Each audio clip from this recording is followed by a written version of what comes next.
West ಬೆಂಗಾಲ್ನ ಮಮತಾ ಬ್ಯಾನರ್ಜಿಗೆ back to back ಆಘಾತಗಳು ಎದುರಾಗ್ತಾ ಇದೆ. ಈಗ ಟಿಎಂಸಿ ಅಧ್ಯಕ್ಷ ಸ್ಥಾನದಿಂದ ಮಮತಾ ಬ್ಯಾನರ್ಜಿ ವಜಾ ಅನ್ನೋ ಬ್ರೇಕಿಂಗ್. ಮಮತಾ ಬ್ಯಾನರ್ಜಿಗೆ ಮತ್ತೆ ಬಿಗ್ ಶಾಕ್ ಎದುರಾಯಿತು. ತೃಣಮೂಲ್ ಕಾಂಗ್ರೆಸ್ ಅಧ್ಯಕ್ಷ ಸ್ಥಾನದಿಂದ ದೀದಿ ವಜಾ ಅನ್ನೋ ಮಾಹಿತಿ. ಪಕ್ಷದಿಂದಲೇ ಅಭಿಷೇಕ್ ಬ್ಯಾನರ್ಜಿ ವಜಾ. ಅರೂಪ್ ರಾಯ್ ಟಿಎಂಸಿ ನೂತನ ಅಧ್ಯಕ್ಷ. ದೀರ್ಘಕಾಲದ ರಾಷ್ಟ್ರೀಯ ಅಧ್ಯಕ್ಷೆಯಾಗಿದ್ದ ಮಮತಾ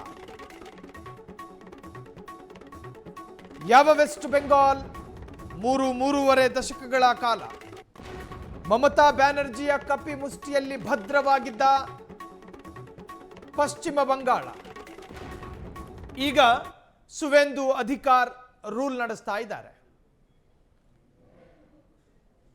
ಸೊ ಆ ತರಹದ್ದೊಂದು ಟಿಎಂಸಿ, ಸಾಂಪ್ರದಾಯಿಕವಾಗಿ ಪಶ್ಚಿಮ ಬಂಗಾಳವನ್ನು ಆಳಿದ್ದ ಟಿಎಂಸಿ, ಆ ಟಿಎಂಸಿಯ ಅಧ್ಯಕ್ಷರಾಗಿದ್ದಂತಹ ದೀದಿ, ಆ ದೀದಿಯ ಸ್ಥಾನ ಇವತ್ತು ಅಧಿಕೃತ ವಜಾ. ಒಂದು ಕಡೆ ಅನೇಕ ಸಂಸದರು ದೀದಿಯ ಟಿಎಂಸಿಯನ್ನು ಬಿಟ್ಟು ಹೋದ್ರು, ಬೇರೆ ಬಣಕ್ಕೆ ಸೇರ್ಕೊಂಡ್ರು. ಟಿಎಂಸಿಯ ಶಾಸಕ ಸ್ಥಾನಕ್ಕೂ ಒಂದಷ್ಟು MLAಗಳು ರಾಜೀನಾಮೆಯನ್ನು ಕೊಟ್ಟು ಅಲ್ಲಿಂದಲೂ ಹೊರಟು ಹೋದ್ರು.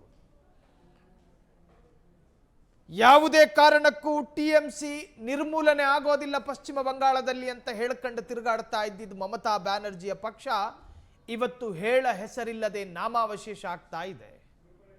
ದಿನ ಕಳೆದ ಹಾಗೆ ಅತ್ಯಂತ ಬರ್ಬರವಾಗಿ ಕ್ಷೀಣಿಸಿ ಹೋಗ್ತಾ ಇದೆ.